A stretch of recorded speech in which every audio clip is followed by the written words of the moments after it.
काल परिवर्तन। किसी भी काम के होने के समय का बोध व्याकरण में काल कहलाता है। काल का भेद बीते हुए समय, चल रहे समय और आने वाले समय के आधार पर किया जाता है। जैसे क्रिया के जिस रूप से वाक्य में कार्य होने का समय का बोध होता है उसे काल कहते हैं। उदाहरण: 1. मैं खाना खा रहा हूं। 2. हमें आइसक्रीम खानी है। 3. हम पुस्तकालय जाएंगे। उपर्युक्त वाक्यों में रेखांकित क्रियाओं से कार्य के समय का पता चलता है। कर्ता द्वारा किए गए कार्य के समय को ही काल कहते हैं। काल के प्रकार: वर्तमान काल, भूतकाल, भविष्यकाल। सामान्य वर्तमान, अपूर्ण वर्तमान, पूर्ण वर्तमान। सामान्य भूतकाल, अपूर्ण भूतकाल, पूर्ण भूतकाल। सामान्य भविष्यकाल: 1. वर्तमान काल, सामान्य वर्तमान काल। 1. मैं पत्र लिखता हूं। 2. गंगा जी मुझे दूर बहा ले जाती है। उपर्युक्त वाक्यों में रेखांकित क्रियाओं से ज्ञात होता है कि कार्य वर्तमान समय में होता है। पूरा हो गया अथवा नहीं इसका पता नहीं चलता, इसलिए इसे सामान्य वर्तमान काल कहते हैं। प्राय वाक्य के अंत में ता है, ती है, ता हूं, ती हूं, ते हैं, ते हो, है आदि आता है। 2. अपूर्ण वर्तमान काल: 1. मैं पत्र लिख रहा हूं। 2. गंगा जी मुझे बहा ले जा रही है। उपर्युक्त वाक्यों की रेखांकित क्रियाओं से ज्ञात होता है कि कार्य वर्तमान समय में चल रहा है, अभी पूरा नहीं हुआ है, इसलिए इसे अपूर्ण वर्तमान काल कहते हैं।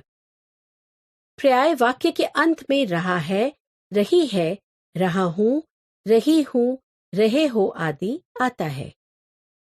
3. पूर्ण वर्तमान काल: 1. मैंने पत्र लिखा है। 2. गंगा जी मुझे बहा ले गई है। बच्चों, उपर्युक्त वाक्यों की रेखांकित क्रियाओं से ज्ञात होता है कि कार्य वर्तमान समय में पूरा हो गया है, इसलिए उन्हें पूर्ण वर्तमान काल कहते हैं। प्राय कर्ता के साथ में क्रिया का सामान्य भूतकाल रूप फिर है होता है।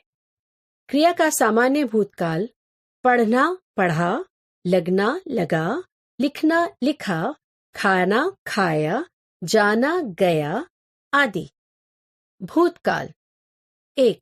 सामान्य भूतकाल: 1. मैंने पत्र लिखा। 2. गंगा जी मुझे बहा ले गई। उपर्युक्त वाक्यों की रेखांकित क्रियाओं से ज्ञात होता है कि कार्य बीते समय में हुआ, उसकी पूर्णता अपूर्णता का ज्ञान नहीं होता, इसलिए इसे सामान्य भूतकाल कहते हैं। वाक्य के अंत में क्रिया का सामान्य भूतकाल रूप प्रयुक्त होता है, जैसे पढ़ना, पढ़ा, हंसना, हंसा, लिखना, लिखा, जाना, गया, सोचना, सोचा, लगना, लगा आदि। 2. अपूर्ण भूतकाल: 1. मैं पत्र लिख रहा था। 2. गंगा जी मुझे बहा ले जा रही थी। उपर्युक्त वाक्यों की रेखांकित क्रियाओं से ज्ञात होता है कि कार्य बीते समय में चल रहा था, पूरा नहीं हुआ था, इसलिए इसे अपूर्ण भूतकाल कहते हैं। प्राय वाक्य के अंत में रही थी, रहा था, रहे थे, रही थी आदि लिंग एवं वचन के अनुसार आता है। 3. पूर्ण भूतकाल: 1. मैंने पत्र लिखा था। 2. गंगा जी मुझे बहा ले गई थी। बच्चों, उपर्युक्त वाक्यों की रेखांकित क्रियाओं से ज्ञात होता है कि कार्य बीते हुए समय में पूरा हो गया था, इसलिए इसे पूर्ण भूतकाल कहते हैं। प्राय कर्ता के साथ ने क्रिया का सामान्य भूतकाल रूप था, थी, थी, थे लिंग वचन के अनुसार होता है। 3. भविष्यकाल: 1. सामान्य भविष्यकाल: 1. मैं पत्र लिखूंगा। 2.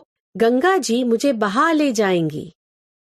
उपर्युक्त वाक्यों में रेखांकित क्रियाओं से बोध होता है कि कार्य आने वाले समय में होगा, इसलिए इसे सामान्य भविष्यकाल कहते हैं।